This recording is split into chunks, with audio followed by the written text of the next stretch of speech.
தாராபுரத்தில் சமூக நல்லிணக்க இப்தர் விருந்து விடுதலை சிறுத்தைகள் கட்சியின் திருப்பூர் கிழக்கு மாவட்ட செயலாளர் ஓவியர் மின்னல் தலைமையில் நடைபெற்றது.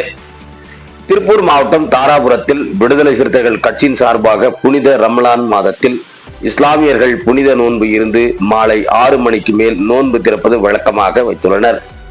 இது விடுதலை சிறுத்தைகள் கட்சியின் தலைவர் தொல் திருமாவளவன் நாடாளுமன்ற உறுப்பினர்கள் 5 வேளையும் நோன்பு இருந்து நோன்பு திறப்பதை வழக்கமாக கொண்டுள்ளார். இதன் அடிப்படையில் இஸ்லாமியர்களுக்கும் தாழ்த்தப்பட்ட சமுதாயத்தை சேர்ந்தவர்களுக்கும் ஒன்றிணைந்து சமூக நல்லிணக்க இப்தர் விருது வருடா வருடம் கடைபிடிக்கப்பட்டு வரும் நிலையில் தாராபுரத்தில் உள்ள தனியார் அஜியானா மண்டபத்தில் விடுதலை சிறுத்தைகள் கட்சியின் திருப்பூர் கிழக்கு மாவட்ட செயலாளர் ஓவியர் மின்னல் தலைமையில் நடைபெற்றது. இந்த நிகழ்ச்சியில் முன்னிலை பொறியாளர் அருண் சாரதி, தங்கம் கிருஷ்ணமூர்த்தி மற்றும் சிறப்பு விருந்தினராக விடுதலை சிறுத்தைகள் கட்சியின் மாவட்ட மாநில அமைப்பு செயலாளர் ஈவி அப்துல் நாசர், முன்னாள் சட்டமன்ற உறுப்பினர் முத்து, வள்ளிகள் எஸ்டிபிஐ கட்சியினர், தமுமுக கட்சியினர் மற்றும் 50க்கும் மேற்பட்ட இஸ்லாமிய சகோதரர்கள் மற்றும் விடுதலை சிறுத்தைகள் கட்சியினர் ஏராளமானோர் கலந்து கொண்டு நிகழ்ச்சியினை சிறப்பித்தனர்.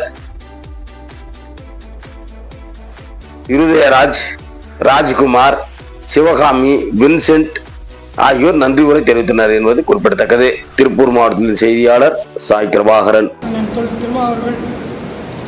ஒவ்வொரு ஆண்டும் 5 நோன்புகளை இரவு நேரத்தில் சஹர் செய்து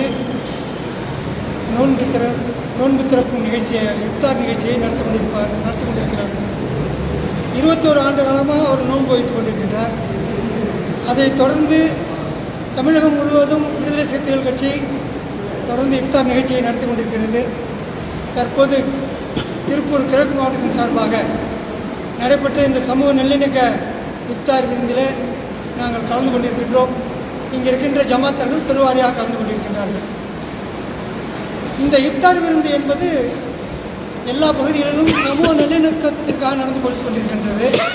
இது இப்பொழுதெல்லாம் அரசியலாக்கப்பட்டு கொண்டிருக்கிறது தான் வேதனை. ஏனென்று சொன்னால் நோன்பிருந்து நோன்பு திறப்பது தான் இஃப்தார். ஆனால் பலரும் அந்த நேரத்தில் வந்து தலைவர்கள் தொப்பி அணிந்து கஞ்சி குடிப்பதோடு தங்களுடைய கடமை முடிந்தது என்று நினைக்கின்றார்கள்.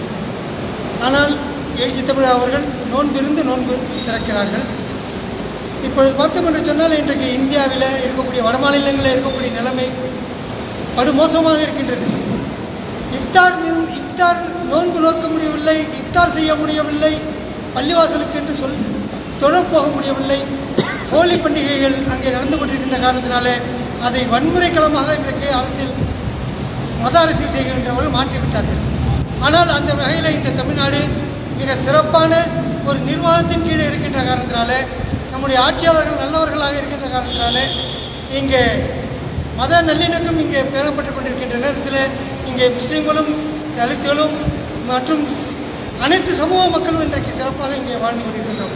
இந்த நேரத்தில் தான் இப்பொழுது மும்மொழி கொள்கை என்ற பெயரில் இன்றைக்கு ஒரு திட்டத்தை இந்திய அரசு இங்கே திணிக்கிறது. அது மும்மொழி கொள்கை மட்டுமல்ல, சிறிது காலம் மும்மொழி கொள்கை என்று சொல்வார்கள், பிறகு இருமொழி கொள்கையாகும், பிறகு ஒரு மொழி கொள்கையாகி அது இந்தி தான் பாடம் என்று வந்துவிடும். அதனால்தான் எங்களுடைய எழுச்சி தமிழ் அவர்கள் மிக கடுமையாக இதை எதிர்த்து போராடி கொண்டிருக்கின்றார்கள். பாராளுமன்றத்தில் நாடாளுமன்ற உறுப்பினர்கள் எல்லோரும் கடுமையாக எதிர்த்தும் இந்த ஒன்றிய அரசு நம்முடைய கோரிக்கைகளை ஏற்கவில்லை. அதற்காக கல்வி நிதியை கூட இன்றைக்கு மறுப்பது மிக அநியாயமான ஒரு அக்கிரமமான ஒரு செயல். இது மக்கள் நலனுக்கு ஆட்சி செய்கின்ற ஒரு ஆட்சியாளர்கள் செய்யக்கூடிய ஒரு செயல் அல்ல. இப்பொழுது மும்மொழி இந்த புதிய கல்விக் கொள்கை என்பது பல்வேறு நிலைகளில் 3ஆம் வகுப்பு, 5ஆம் வகுப்பு, 8ஆம் வகுப்பு, 10ஆம் வகுப்பு, 11, 12 என்று அனைத்து வகுப்புகளிலுமே தேர்வு வைக்கின்றார்கள். இந்த பொதுத் தேர்வு என்பது மாணவர்களுக்கு ஒரு பெரிய மன உளைச்சலை உண்டாக்கும். அது அவர்களை இடைநிற்றலை உருவாக்கக்கூடிய வகையில் வட மாநிலங்களில் எப்படி கல்வி அறிவு இல்லாமல் இருக்கிறார்களோ அந்த நிலையை தமிழ்நாட்டிலும் உருவாக்க இன்றைக்கு ஒன்றிய அரசு முயற்சி செய்கின்றது. அந்த சனாதன அரசு செய்கின்ற அந்த முயற்சியை தமிழக மக்கள் ஒன்றிணைந்து முறியடிப்பார்கள் என்பதை இந்த நேரத்தில் நான் சொல்லிக்கொள்கின்றேன்.